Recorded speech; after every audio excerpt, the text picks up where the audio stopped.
This fall, we went to one of my absolute favorite places to ride and explore, Acadia National Park. For those of you that don't know, Acadia has carriage trails that allow both riding and driving with horses. So we like to go every year and explore the trails and have fun with the horses up there. There are actually stalls and campsites available at the kind of base camp at the end of Day Mountain, and that's where we will keep the horses and we camp. This year we actually had our living quarters trailer for the first time, so that was kind of fun. We got to go more glamping and less camping. This clip here is from the start of one of our rides, and you can see that most of the carriage roads are gravel. They're pretty small stones and pretty soft for a gravel road, but it is still hard packed and does wear down on the horse's feet. So when we go up, we like to either have them shod or we'll use some sort of hoof boot. This year my mom used scoot boots on her horse, and then I had some Cavallo hoof boots as well. All three of those approaches seem to work well, but we do find that if you go barefoot after a day or so, usually they'll get kind of sore and their feet start to wear down. So we like to try and give them that extra protection when we're riding them every day. There are quite a few trail options, and although there are signs at most of the forks in the road, we would definitely recommend bringing a trail map because they're not always the easiest to read, and spoken from experience, it's very easy to get turned around and end up going the wrong direction when you're trying to follow a certain trail. So we always just grab a trail map from the carriage house and we keep it with us in our pocket so that we can pull it out and see kind of where we're going when we hit our different forks in the road. There are a few different things that your horses will either need to be comfortable with before going to Acadia or get comfortable with pretty quickly when riding on the trails. So one of the biggest things that we encounter are bike riders. They're pretty much on all the trails. There's only one or two that don't allow bikes and allow horses, so expect to be passing them pretty regularly, both coming towards you and from behind. Most people are great about being aware of the horses, but not everyone has that horse knowledge. So sometimes you have to be your own advocate and let people know when they need to slow down, or maybe just let you know that they're coming. There are also a couple of spots where you might have to cross the road with cars coming either direction or go over a small wooden bridge. But for the most part, the trails are pretty clear and open. And then, of course, there are hikers, both walking on the carriage trails and kind of going on the trails that lead down into the carriage trails. So you will see people on the side of the road, kind of in the woods, or just walking past you as well. Lastly, you should expect to come across some carriages. Carriages of Acadia is the company that allows the rental stalls, and they also have their own carriage teams that they take out and take people for rides on. So you'll probably encounter them, and your horses will have to be comfortable walking past the carriages and seeing them kind of move away. One of my favorite parts about riding up here is that because the trails are such nice footing and well maintained, when you do have some space without bikers or other people around, it's really easy to go for a nice trot or canter, and it's nice safe footing, and it's really wide open, and you can usually see what's coming up ahead of you. So we love to keep moving and kind of trot and canter for a lot of our rides and have a lot of fun doing that. One of the biggest highlights for this year's trip for me was actually that I rode Bridleless on the trails for the first time. So I'm sure you guys are very familiar that our focus is really all Bridleless and Liberty. And so it's really cool when we get to go to a new place and try it out. This was the first time that I've ever been able to take Indigo up to Acadia National Park. And as she's never had a bridle on before, it was important to me that I stayed with that tradition and did not have one on her.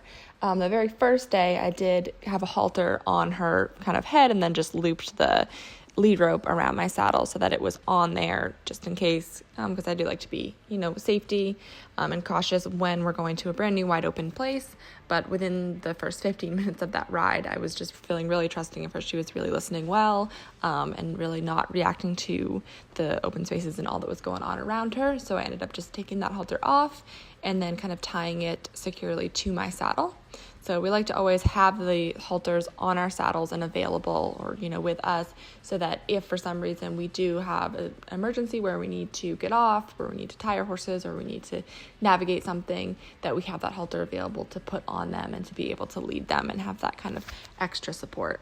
You can probably see from the clips here that Leo is also bridleless with Patrick riding him, and both of the horses did a really, really awesome job. They really handled it all really well. We walked, trot, cantered, crossed the bridges, came across carriages, came across a lot of bikes, and they really maintained their nice, calm energy the whole time, did a really, really good job and stayed responsive to us. And so that was a really cool to see and experience and kind of feel that extra level of connection and freedom riding in such a beautiful place. If you're thinking that you might want to try riding bridleless and kind of practice, but don't want to fully take the bridle or halter off when kind of going on a trail ride or outside of the arena, we would highly recommend just putting your halter on and then kind of either having, or bridle, either one, whatever you feel comfortable having as a backup, and just tying it or having the reins available so that you have it there to pick up if you need it. So my mom on her horse Sal, she rides bridleless all the time at home and in the arena, but she wanted kind of that extra level of support just in case.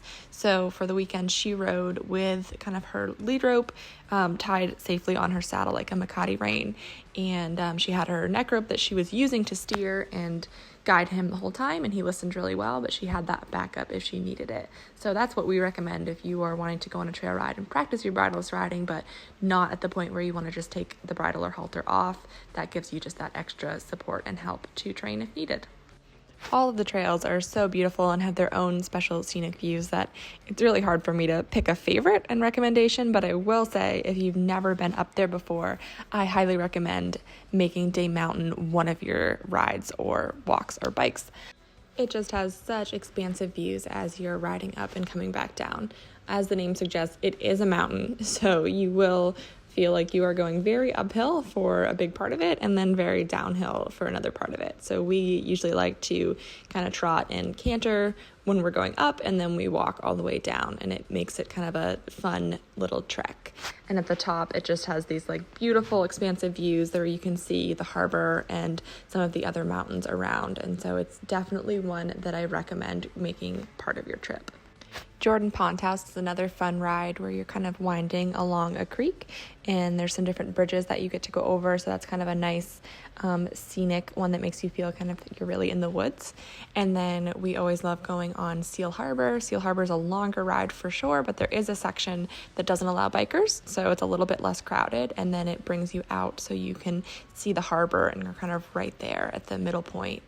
And then Bubble Pond is also beautiful. It has like this kind of cliff portion where you're walking along on the top of the kind of cliffs overlooking this beautiful lake / pond, and then when you go down around the other side, you're actually right level with the water in the pond. So it's just a really cool, fun ride. That one's also a little bit longer, but those are some of my favorites that we try to hit every year. I could probably go on forever about Acadia and the surrounding area, but hopefully this gives you guys a little sneak peek into what it's like to take the horses up there and go for a ride. And if you are planning a trip up there, feel free to reach out to us. We'd be happy to give you our recommendations and thoughts. And most importantly, we were just so thankful for our horses for taking us on this adventure on this weekend and being such good sports and so connected with us as we explored all the different trails. We wouldn't be able to do any of this without them, and are always so thankful to be able to spend time just being with them and enjoying the scenery.